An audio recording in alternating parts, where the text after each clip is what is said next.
দাউ দাউ করে জ্বলছে আগুন, পুড়ছে জেরুজালেম, ঘর পুড়ছে, গাছ পুড়ছে, নেতানিয়াহুর চোখে মুখে ভয় আতঙ্ক। এক সপ্তাহ আগে যে আগুন ঠেকিয়ে সফলতার গল্প বলেছিলেন, আজ সেই আগুনই হারাম করে দিচ্ছে তার রাতের ঘুম। কিন্তু আগুন তো এত কিছু বোঝে না, কে জ্বালিয়েছে, কে নেভাতে চেয়েছে সেই হিসেবও রাখে না। তবু একটা কথা তো থেকেই যায়, প্রকৃতির শোধ। আর সেই শোধই আজ সেনা ব্যারাকেও ঢুকে পড়েছে। পরিমরি করে সামরিক পোশাক গায়ে দিয়েই ছুটে পালাচ্ছে নেতানিয়াহুর সৈন্যরা। জেরুজালেম পোস্ট জানিয়েছে, বুধবার থেকে ফের ছড়িয়ে পড়া দাবানলে জেরুজালেম তেল আবিব মহাসড়ক বন্ধ করে দিয়েছে কর্তৃপক্ষ। আগুন ছড়িয়েছে সেই একই এলাকায় যেখানে মাত্র এক সপ্তাহ আগেও ভয়াবহ আগুনে ক্ষতিগ্রস্ত হয়েছিল বিস্তীর্ণ বনাঞ্চল ও জনপদ। ইসরায়েলি বিভিন্ন গণমাধ্যম সূত্রে জানা গেছে, জেরুজালেম শহর থেকে প্রায় ৩০ কিলোমিটার পশ্চিমে অবস্থিত কয়েকটি জনপদ খালি করে ফেলা হয়েছে। সামাজিক যোগাযোগ মাধ্যমগুলোয় ছড়িয়ে পড়া বিভিন্ন ভিডিওতে দেখা যাচ্ছে আগুন নিয়ন্ত্রণে আনতে প্রাণপণ চেষ্টা চালাচ্ছেন দমকল বাহিনী। পুলিশ জানিয়েছে, উচ্চ তাপমাত্রা ও প্রবল বাতাসের কারণে আগুন দ্রুত ছড়িয়ে পড়ছে।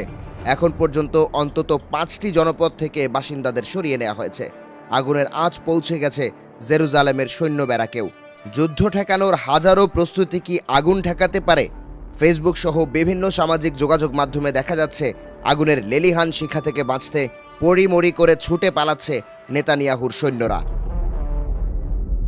এদিকে আবহাওয়ার এই প্রতিকূল পরিস্থিতির কারণে বুধবার সন্ধ্যায় জেরুজালেমে অনুষ্ঠেয় স্বাধীনতা দিবসের মূল অনুষ্ঠান বাতিল করা হয়েছে। তবে এখন পর্যন্ত কোনো হতাহতের খবর পাওয়া যায়নি।